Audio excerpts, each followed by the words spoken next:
A Caloocan court acquitted the Piston 6 or the 6 jeepney drivers who were arrested for protesting the COVID-19 restrictions in 2020.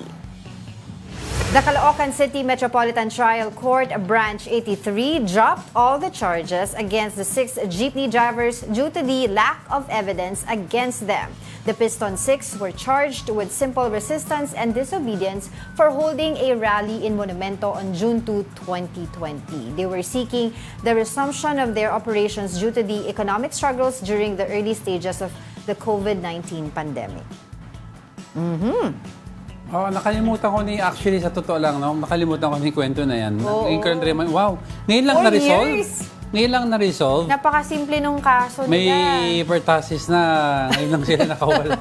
Kaya nga, ang daming mga So, nag-comment na netizen, sabi Oo. niya gano'n, kapag mahirap daw talaga, bumabagal yung hustisya. Kapag mayaman, May mga abogadong na ma-afford. Oo, may oportunidad na, alam mo na. Sino ba tinuturing mo? Wala akong pinaparinggan. Yun ba yun? Tamaan na ang, ano ba yun? Ano ba yun? Tamaan na ang pikon? Ano yun? Hindi, ano?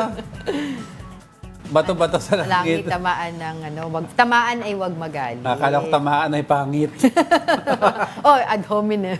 Ad hominem, di ba? Horrible. Pero hindi. Horrible. But going back No, to but that... 4 years. Yeah, 4 years. 4 years. At that time, sumikat itong si Elmer Cordero, yung Yes, pinakamatanda I remember. dun sa grupo. Yeah, nandun siya sa video kanina. Oo, yung nakaputi na Yes. polo. I remember that he was 72 years old at that time. Tapos ngayon na clear na sila sa kaso, 76 years old na siya. Did they, were they out on bail? They were or... able to post bail Oh. kasi 3,000 pesos eh. Oh. Ang problema itong kay Mang Elmer Cordero, Oh. hindi pa siya pinakawalan at that time because if I remember it correctly, meron pa siyang estafa case. Pero 'di ba may mga taong panawagan dahil nga daw due to humanitarian reasons, matanda Oo. naman siya, etc. At hindi naman siya flight risk or whatever. Ipakawalan na nga siya tapos kasagsagan pa ng COVID-19 pandemic at that time. And he's already old. Yeah. 'Di ba? Na very risky 'yon, na vulnerable siya nung mga panahon na 'yon. So, kaya sumikat siya noon eh. I remember. Yeah, I Pero remember yun him. nga, Oo. 4 years. Ang lakas Diba? ng, even though madaming pikon at that time sa mga taong sumusuway sa mga COVID-19 protocol, Yeah. when they saw his face nung hinuhuli, parang naawa sila. 'Di ba nga may mga Oo. nagmanyanita pa dati. Oo. Yung dating former PNP chief, Debold. Sinas. Oo. 'Di ba? The bold, the brave. Pero hindi, 'di ba? Kasi marami naging issue noon. If you would remember it, 'di ba? Yung mga ibang tao na medyo may kakayahan sa buhay, na may Nakalusot.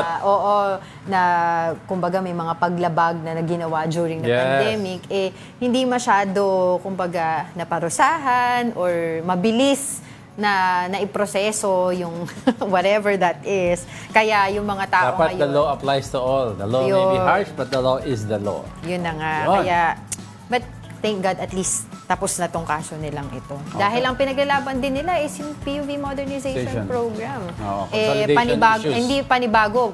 Patuloy na pakikipaglaban itong ginagawa nila. Dahil Yeah. April 30 is the last day, 'di ba, na magpa-consolidate ang mga jeepney drivers. May 1, yan, aabangan natin dahil marami tayong makakausap tungkol dyan sa issue na yan.